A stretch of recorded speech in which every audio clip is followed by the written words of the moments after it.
आज हम डिस्कस करेंगे एक वायरस के बारे में जिसको कहा जाता है एमपॉक्स वायरस।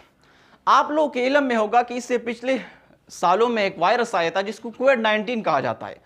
कोविड-19 की वजह से पूरी दुनिया को उसने बुरी तरह मुतासिर किया था, लोगों के बिजनेसेस को, लोगों की ज़िंदगी को बुरी तरह जो है ना इसने अफेक्ट किया था। अब WHO के मुताबिक, वर्ल्ड हेल्थ ऑर्गेनाइजेशन के मुताबिक एक और वायरस जो उसको एमपॉक्स कहा जाता है, उसका एक नया वेरिएंट या नया फॉर्म जो है ना अब स्प्रेड हो रहा है कोविड-19 की तरह, और इसलिए WHO ने डिक्लेयर किया है ग्लोबली हेल्थ इमरजेंसी। तो आज इसी वीडियो में आज हम पढ़ेंगे इस एमपॉक्स वायरस के बारे में, इसके ओरिजिन के बारे में, ट्रांसमिशन और उसके सिम्टम्स के बारे में। तो एमपॉक्स जो वायरस है, इसके साथ जो एम है इसका मतलब है मंकी पॉक्स। एम का मतलब है मंकी पॉक्स। और ये जो बीमारी है ये एक वायरल इन्फेक्शन है, क्योंकि ये वायरस से होती है, इसी वजह से इसको कहते हैं वायरल इन्फेक्शन।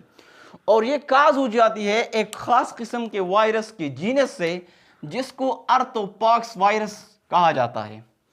और इस जीनस में और बहुत सारे किस्म के वायरस शामिल हैं, जैसे स्मॉल पॉक्स और काउ पॉक्स। बुनियादी तौर पर ये अफेक्ट करता है इंसानों को और एनिमल्स को। इंसानों को और एनिमल्स को ये प्राइमरी तौर पे क्या करता है, अफेक्ट करता है। और जब इंसानों और एनिमल को ये अफेक्ट करता है तो क्या होता है कि इंसानों के हाथों पर, उनके चेहरों पर छोटे छोटे रैशेस, ब्लस्टर, दाने जो है वो बन जाते हैं। फॉर द फर्स्ट टाइम जब ये दाने बनने शुरू हो जाते हैं तो ये छोटे छोटे होते हैं, लेकिन वक्त के साथ साथ ये दाने बढ़ जाते हैं और उन दानों के अंदर फ्लूइड और पस जो है ना वो बन जाता है, वो कवर हो जाता है।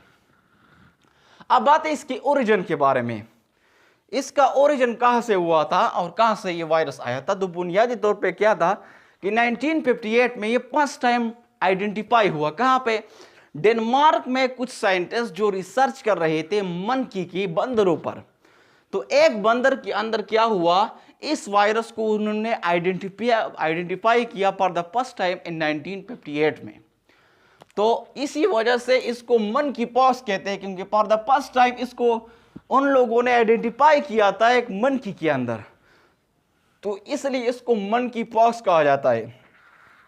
और इसका पहला केस जो इंसानों में आया था, रिपोर्ट हुआ था, ये 1970 को रिपोर्ट हुआ था and the democratic Republic of Congo का जो डेमोक्रेटिक रिपब्लिक है उसमें for the first time in 1970 में इसका पहला केस जो इंसानों को, किसी इंसान को बीमारी हुई थी, तो ये 1970 में फॉर द फर्स्ट टाइम इसका केस रिपोर्ट हुआ था। अब ये जो वायरस अभी फैल रहा है पूरी दुनिया में, ये क्लेड 1b वेरिएंट है। इसका नाम है क्लेड 1b वेरिएंट। ये कहा जाता है कि ये इसका जो ये पाम है या जो ये वेरिएंट है इस वायरस का, ये बहुत ज्यादा खतरनाक है, कई गुना ज्यादा। जो पिछला इसका वेरिएंट था उससे ज्यादा ये खतरनाक है। WHO के मुताबिक अब जो ये वायरस फैल रहा है ये बिल्कुल नया वर्जन है इसका, या नया फॉर्म है इस वायरस का। और ये जो वायरस है WHO के मुताबिक ये बहुत ज्यादा खतरनाक थे जो पिछले इसके वेरिएंट थे उससे। इसी वजह से WHO ने, वर्ल्ड हेल्थ ऑर्गेनाइजेशन ने ग्लोबली अनाउंस किया है इमरजेंसी, हेल्थ इमरजेंसी को अनाउंस किया है, क्योंकि इस वजह से कई अमवात हो चुके हैं और ये बहुत ज़्यादा ख़तरनाक फॉर्म है इस वायरस का। अब ये जो वायरस है अभी जो फैल रहा है, ये ऐसा नहीं था कि पहले इसका ये आया नहीं था, बल्कि इसका जो ज़हूर था ये 2022 में भी हुआ था। मतलब ये कि उस वक़्त भी इस किस्म के वायरस आए थे और बीमारी लोगों के अंदर फैल गई थी 2022 में और बाहर बहुत सारी ममालिक में। लेकिन उस वक़्त जो इस वायरस का जो पाम था, वेरिएंट था, वो अलग था, वो इतना डेंजरस नहीं था। जो अभी जो नया फॉर्म है क्लेड 1b वेरिएंट, बहुत ज़्यादा ख़तरनाक है इसका। तो अब 2022 में स्प्रेड हुआ था एक, और अभी जो है ना दोबारा इस वायरस ने फैलना शुरू किया है, लेकिन एक नए वर्जन, एक नए पाम के साथ। जो पिछले जो पाम थे उससे कहीं ज्यादा खतरनाक है। अब आते हैं इसके ट्रांसमिशन के बारे में। ये वायरस कैसे ट्रांसमिट होता है? तो नंबर 1, अगर आपका क्लोज कांटेक्ट आता है लाइक कोविड-19 में, जैसा सिम्टम जैसे ट्रांसमिट होता था कोविड-19, अगर किसी शख्स को एम्पॉक्स है और आप उसके क्लोज कांटेक्ट में आते हैं तो उस क्लोज कांटेक्ट की वजह से ये जो एम्पॉक्स है ये ट्रांसमिट होता है एक इंसान से दूसरे इंसान में। इसी तरह ये वायरस ह्यूमन को भी होता है, एनिमल को। तो एनिमल से इंसानों में कैसे ट्रांसमिट होता है? बाइटिंग के जरिए या स्क्रैचेस के जरिए। अगर एनिमल की वजह से आपके हाथ पे, आपके पैर या बॉडी किसी हिस्से पर बाइटिंग किया या स्क्रैचेस उसकी वजह से पड़ गए, तो स्क्रैचिंग या बाइटिंग से भी क्या होता है, एनिमल से ये वायरस ट्रांसफर होता है इंसानों में। अब इंसानों से दूसरे इंसानों में कैसे ट्रांसमिट होता है? तो नंबर 1, बॉडी फ्लूइड। बॉडी का जो फ्लूइड है, अगर आप किसी दूसरे इंसान को ट्रांसमिट करते हैं और आप खुद इन्फेक्टेड है तो आपके बॉडी फ्लूइड की वजह से वो ट्रांसमिट होता है दूसरे इंसानों में। मतलब ये अगर आप ब्लड किसी को देते हैं तो ब्लड क्या है, आपकी बॉडी का फ्लूइड है, तो ब्लड अगर आपने किसी को दे दिया तो ब्लड से भी ट्रांसफर होता है, या दूसरे जो आपके जिस्म के जो फ्लूइड है वो अगर आप किसी को देते हैं तो उससे भी ये ट्रांसमिट होता है।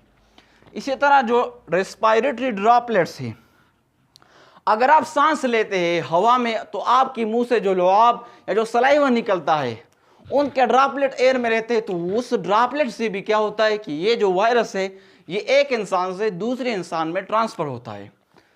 अब आते इसके सिम्टम के बारे में। बुनियादी तौर पे इसके सिम्टम्स क्या है? नंबर 1, पेवर, सर दर्द। आपको सर दर्द होगा, पेवर होगा, मसल में जो है ना दर्द होगा। इसी तरह लिम्फ नोड स्वोलन। आप लोगों को पता है कि हमारे जिस्म के अंदर एक सिस्टम है, इसको इम्यून सिस्टम कहा जाता है। उसमें अंदर एक और सिस्टम है, इसको लिम्फेटिक सिस्टम कहा जाता है। लिम्फेटिक सिस्टम में लिम्फेटिक नोड्स और उसको कहते हैं लिम्फ नोड्स होते हैं। ये लिम्फ नोड्स इस वायरस की वजह से, बीमारी की वजह से स्वोलन हो जाते हैं। इसी तरह आपके जिस्म के ऊपर रेशेस बनते हैं, ब्लस्टर बनते हैं, छोटे छोटे दाने बनने शुरू हो जाते हैं हाथों पर और चेहरे पर। फिर ये जितने दाने होते हैं आहिस्ता आहिस्ता पूरे जिस्म के अंदर फैल जाते हैं। और ये पहले पर फर्स्ट टाइम ये जो दाने होते हैं छोटे स्मॉल होते हैं, वक्त के साथ साथ ये बढ़ते चले जाते हैं। उसके अंदर फ्लूइड होता है या जिसको कहा जाता है पस। तो ये क्या है? ये बुनियादी सिम्टम है इस वायरस एमपॉक्स का।